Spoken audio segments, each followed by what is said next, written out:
are here at waterfalls. Papakita ko po sa inyo ang isa sa attraction dito sa Jurong Bird Waterfalls. Waterfalls. Medyo mata. Ayan.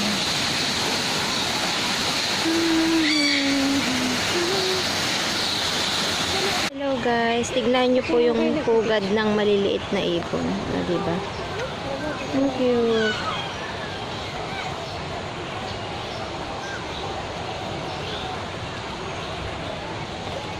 Diba? My God, ang lalaking ibon. Ayan po. First time na makakita ng ganitong kalalaking ibon.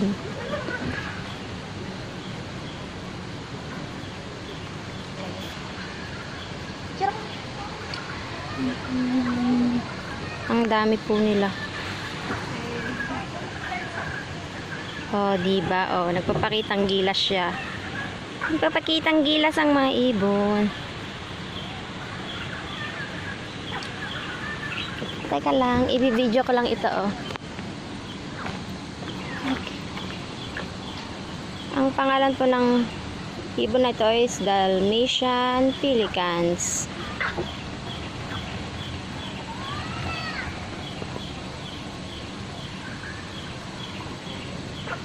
Siya po ang may pinakahamahabang pakpak.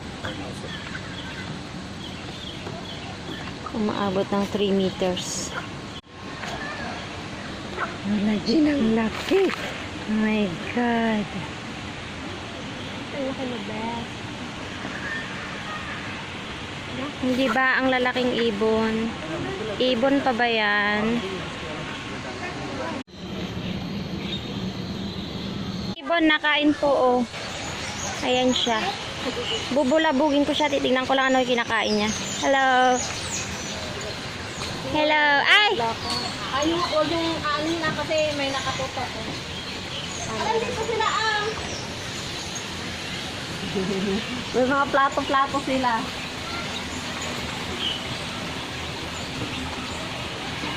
Ay.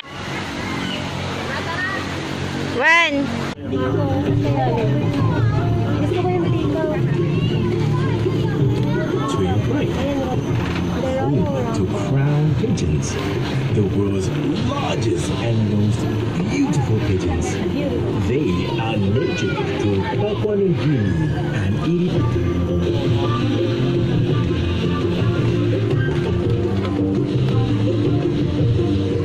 your left, these birds have impressive, oversized bills to reach fruits on thin branches.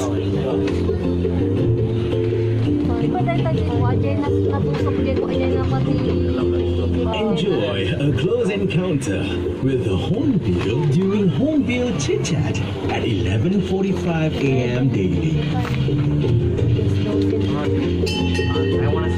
Windows on Paradise to your right is home to some of the most beautiful birds on earth. Are known for their courtship displays, which include dances and calls.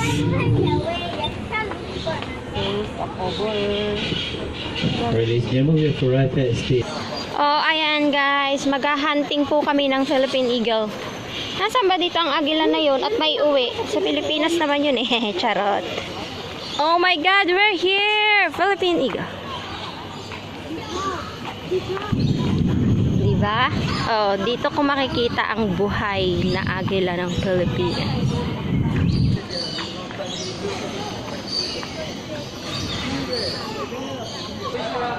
Philippine Eagle, hindi pwedeng makapasok. Ayan po siya, oh. Isa niya, no? Ang laki niya. Hindi man pwedeng makapasok sa loob. Endangered na po kasi sa Pinas, kaya dinala dito para maalagaan. Oh my goodness, this is really a big. Where?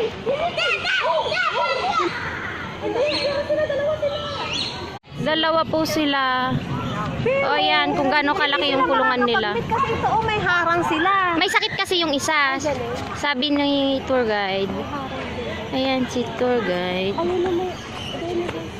L, which is usually the larger one. Uh-huh. This one. Oh. This one, yeah. And the other day I saw them building a nest here. Uh-huh. This one female. Oh, that one is the female. This one larger than the male. Oh. We're gonna have a big end of the year. So we'll get the Philippine Eagle Foundation people to come here. We'll get Philippine airline CEO to come over here because they sponsor the flight. Gatikat? Sorry? Gatikat? Tickets. It will be, I cannot say, but good discount, even for Filipinos. Oh. I thought... Aja ka na. There you go. Yan po yung Philippine Eagle. Hindi siya masyadong makita kasi maliliit yung butas ng kulungan. Train! Hello, auntie! How we go there, ah? This one you have to go up around the corner, maybe Uh-huh. 30 meters. That's $2 a cup, very good. Oh, $2 ah. Can share lah. Okay. Here's other one, King Ball Tour. Oh, ngayon lang ako nakakita ng ibon na ganito. Ibon ba yan? Parang pabo naman. Teka lang.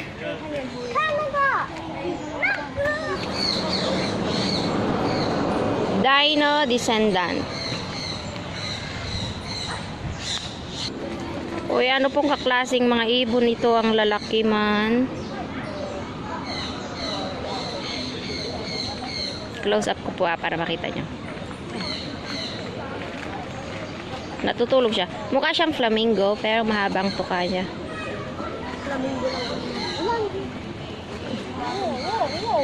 O diba, nagpapakitang gilas ang mga ibon. Marami siyang bisita.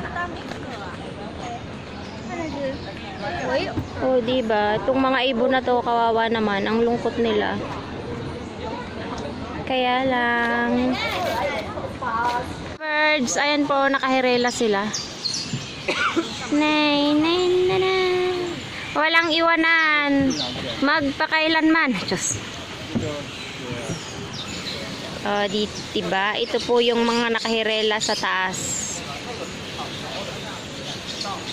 Sabi nila, choose your pet wisely.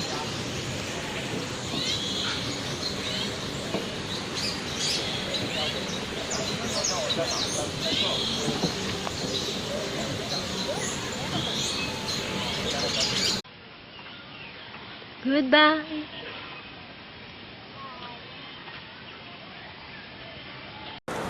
Hello guys, so pauwi na po kami, tapos na. Ayan, matatapos manood ng show ng mga iba't ibang uri ng ibon. Ayan na si Jen. Bye-bye. Sabay ka na. Bye. Ayan, kasama. Bye. Uwi na po kami. Isa naman ang linggo.